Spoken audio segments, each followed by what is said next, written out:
The main thing we're going to talk about this week, though, since we are diving into camp, is we are going to be talking position battles. Um, Fortunately, this is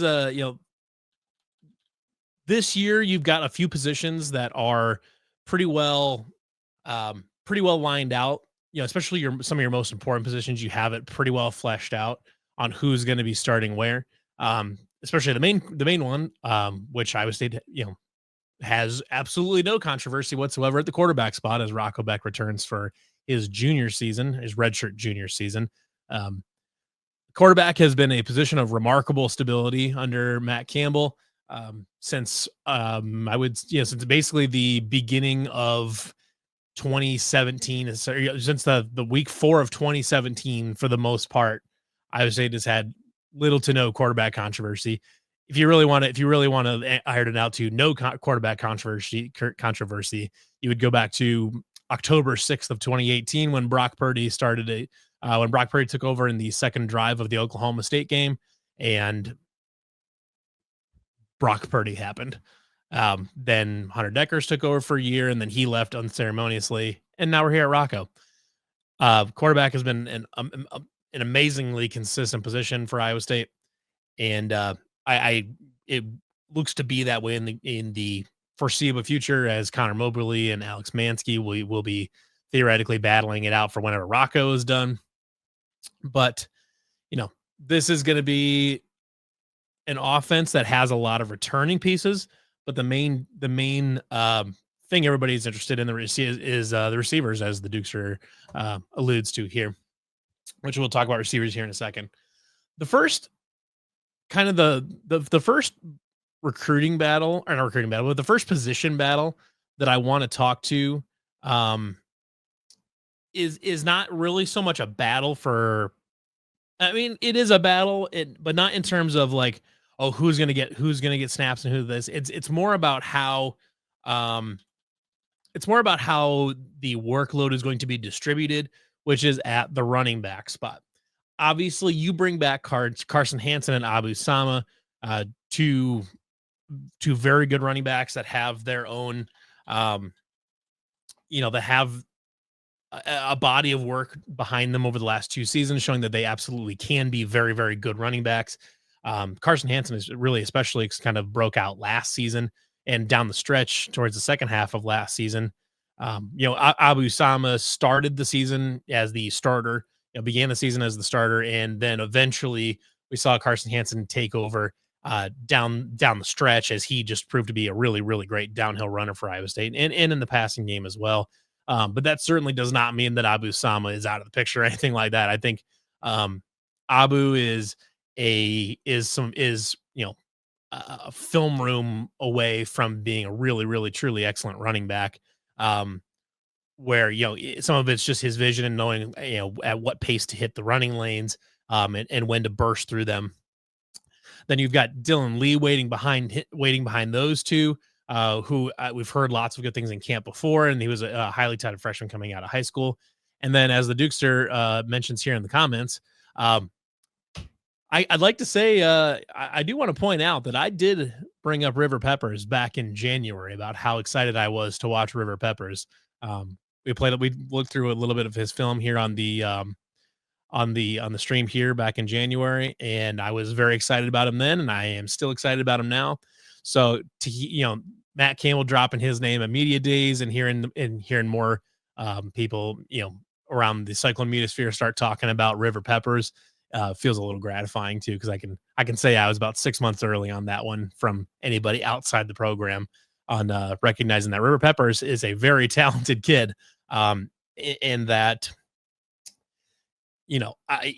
he is, when you watch his high school film, it looks a lot like Dave Montgomery's did.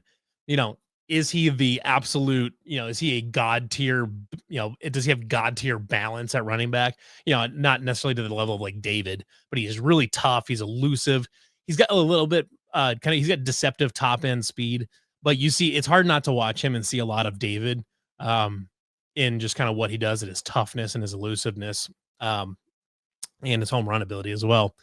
So I'm interested to see how this is going to shake out. I mean, Carson Hansen and Abu Sama will definitely be the two feature backs, but in the past, Matt Campbell has not been afraid to give three or four guys the ball, and specifically they do tend to lean with the hot hand. If Abu Sama's having a great game, they're going to keep feeding him the ball.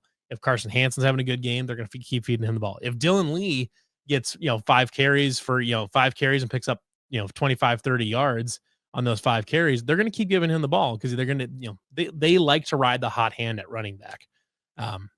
Obviously Hansen and Sama will get the bulk of the carries up front, but if either or both of Dylan Lee and River Peppers are able to put together some really good stretches and put together some really good carries, we could see them get more.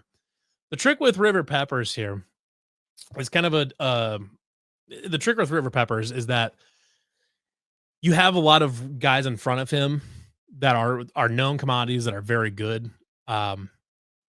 And they're going to be here for a couple more years. Sama and Hansen are both just redshirt sophomores. I think Hansen, are they true sophomores? They're no. I'm sorry. No, sorry. Sama is a true junior, and I think and Carson Hansen is a true junior. So they've got 2 seasons left. You really, they can redshirt guys can play 4 games. I would be shocked if we don't see River Peppers in at least 4 games. Especially if he's like ready to go. But I would be pretty surprised if they decided to burn his red shirt this season. Just because there's just no reason to. You in 2027, or sorry, in 2026, assuming nobody transfers, you're going to have your entire running back room again in 2026. I say assuming nobody transfers, but you're going to have your entire running back room back.